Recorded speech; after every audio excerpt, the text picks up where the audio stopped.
I believe like with my sport, because of the amount of people that are involved in it, you know, you're not just fighting the other guy that was trained by the other coach over there on the other side of the ring. You know, you're also fighting the referee. You're also fighting the judges. You're also fighting the fans around, you know, the friends, the family, the ones that are booing at you. You suck, and trying to get in your head while you're like 9 years old. You know, we're just kids learning and fighting. What that did for me, it made me who I am in every aspect of life.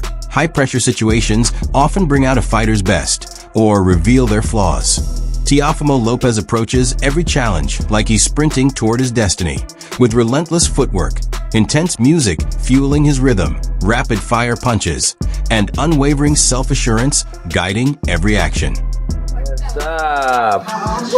Oh my God. My father said, you gotta be an entertainer. He was seeing everybody else, all the other kids. He knew I could beat every kid. However, he just wanted to add a little bit more sauce into me. And what was it? He said, be different, have fun, enjoy yourself, entertain. And I always had that in me. I started boxing at the age of 6, officially. But before that, my father had me fighting and doing Taekwondo at 2 years old. So let's say from 2 all the way to 17, for 15 years, I didn't know where I was going. I didn't believe in myself like my father did. I did not. What my father instilled with me, and it stuck with me, were a lot of things that I could really say that has improved my living. Don't get hit. He always told me that. He's like, you know how to box, you know how to do this, just don't get hit. All he had to say was don't get hit, and I already knew what that did. Oh, yeah. 1, 2. Right hand again. Give me that right hand, baby. Give me that right hand. Don't show it. Don't show it. Okay, go. Come over here. Too fast for me. Go. Move that. That's it. From his time in the Olympics to winning major titles, Teofimo's ascent has always seemed accelerated, as though pausing or slowing down was never an option. He pursued this fight because Shakur represents the one quality Teofimo can't overpower with sheer will alone: control and disciplined execution. That's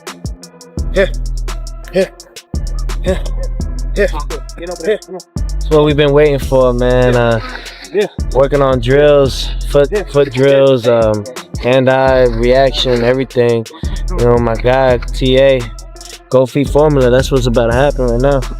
I'm about to enter the whole matrix. That's my wood. You the one that started it. That's my wood. So like you know, we already here. Fight week is on, and we at the UFC Facility Center.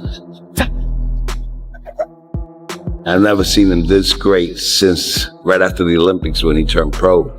Very explosive. Now it's a take back, and we just trying to focus on that and going to the next level, man, and taking over the 140 weight division, and that's what we focus on right now. Their paths first crossed years ago. Both developed through the Olympic system, molded for top-tier competition, frequently spoken of together, but never actually facing off in the ring. Like parallel tracks edging closer, it seemed inevitable that boxing was holding its breath for their eventual clash. Teofimo fights with bursts of explosive power and unwavering confidence, capable of turning around in a single flurry. He feeds off timing and reaction, using the rhythm of each exchange to fuel his momentum. So it's really just trying to just keep it going, you know, keep moving forward throughout the whole time and throughout the whole process, and mainly just have fun with it. You know, you gotta have fun with what you do. You know, I love this. You know, I haven't stopped doing what I've done because of the fact that I enjoy what I do. You know, this has been 20 years in the making, 20 years in this, you know, and I have so much to do and so much to prove within myself. So mentally, I'm prepared. Physically, I'm more than ready, you know, and emotionally, oh, I'm on fire, you know, I'm on fire with it, you know, because all I ever did was try to be great, you know, and it's no longer trying. I am, you know, I am great. And it's all about just continuing and holding that. So it's all about just staying humble throughout the process, keeping myself level-headed, and really just enjoying each day that we get, because tomorrow's never promised. When Teofimo finds his rhythm, as he did against Lomachenko and Josh Taylor, he becomes a puzzle that's nearly impossible to crack. Sharp, creative, and relentless, forcing opponents to keep up with his tempo. In preparation for Stevenson, he's training closely with his father, Lopez Sr., focusing each day on controlled rounds, sharper concentration, and more deliberate combinations. This is the essence of Teofimo's style. Bursts of brilliance intertwined with real risk, a toolkit that can either dominate or unravel in an instant. He's constantly searching for those pivotal moments that turn a fight into a statement. I'll tell you like this, a lot of these people, they're so ambitious, and it's okay to be, you have to. But the thing is, sometimes you don't get it because you're probably not gonna carry it the right way. You're probably not gonna be a people's champ. You're probably just gonna spend all your money, like a lot of these fighters do, on yourself rather than giving back. You know, it's all about being a people's champ. Muhammad Ali was the greatest of all time for those things. You know, and he made a strong impact in this sport.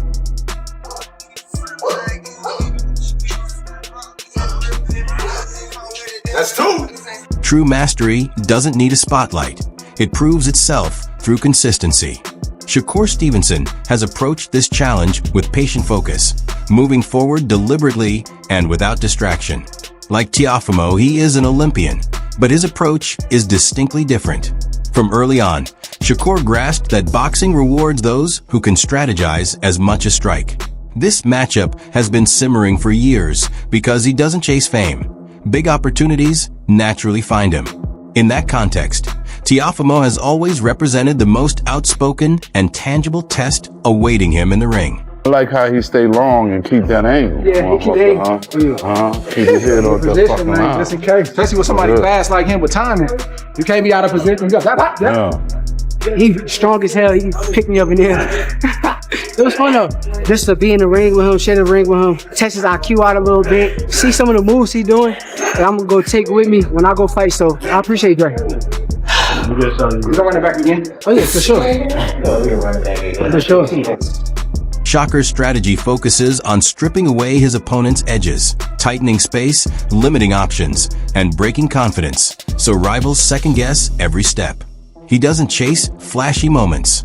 Instead, he dominates sequences with calculated punches, rapid counters, and fluid movement that becomes almost untouchable when opponents try to anticipate him.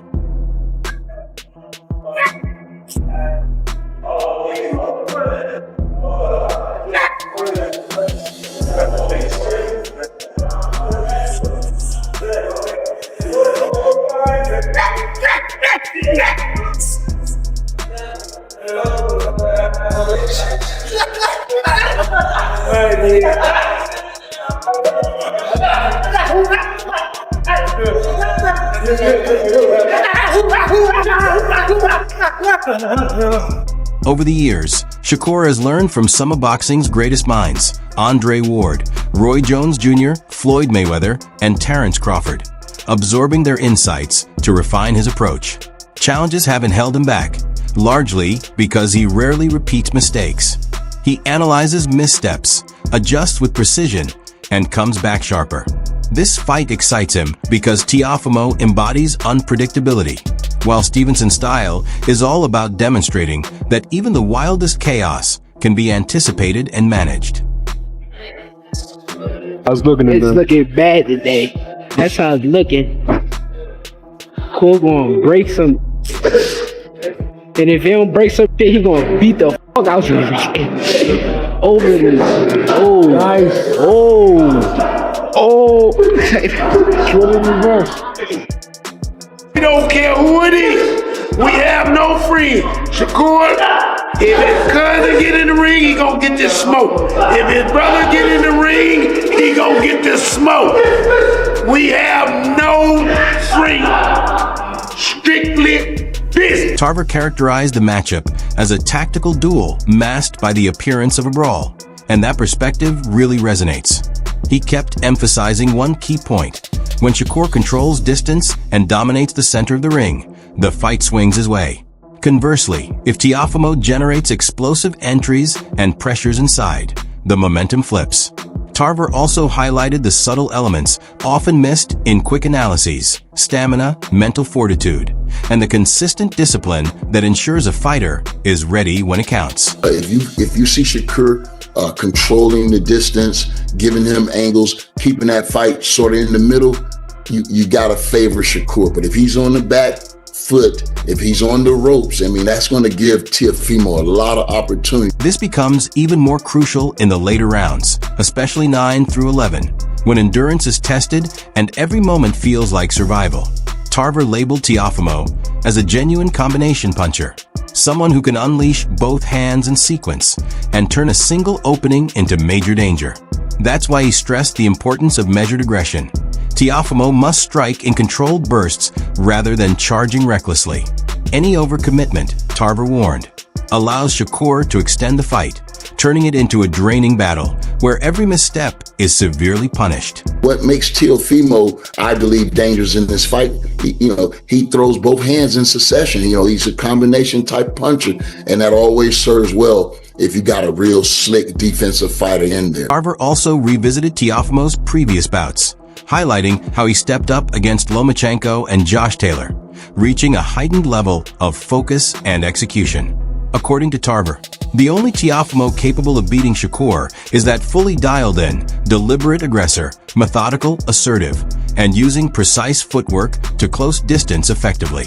Simultaneously, he emphasized that Stevenson possesses the ability to remain composed, managing the fight with a mindset of a calculated, strategic thinker. I said it could be, leaning toward becoming the face of boxing, because with Shakur being undefeated, having a big name like Teofimo Lopez on his record, he's going to have to then... Timing, counterattacks, and the capacity to maintain power at 140 pounds. When Shakur executes like he did versus Zapita, he transforms skilled opponents into manageable challenges. Tarver's point is straightforward. Rely on the boxer's plan when it's effective, but never discount the danger if Teofimo gains momentum. Ultimately, this matchup marks a defining crossroads in the careers of both fighters. Put him in there with all these big names and see, can he beat one or two more guys and become the real fighter, the king around that 140, 147 division. There's a lot of action there, Mark. Immediately after Tarver broke down how Teofimo must be at his peak to even test Shakur, Wade Plemons stepped in to highlight why this fight carries so much weight. He summed it up plainly. This is the best versus the best at the height of their powers. In boxing, matchups of this caliber rarely happen without years of preparation and context. Wade stressed that it isn't about the belts collecting dust, it's about the perfect moment. And he's spot on. These two have been on parallel paths since their amateur days, and now the stage leaves neither of them anywhere to hide. Shakur has the same opportunity. This is Shakur's toughest test, no doubt about it.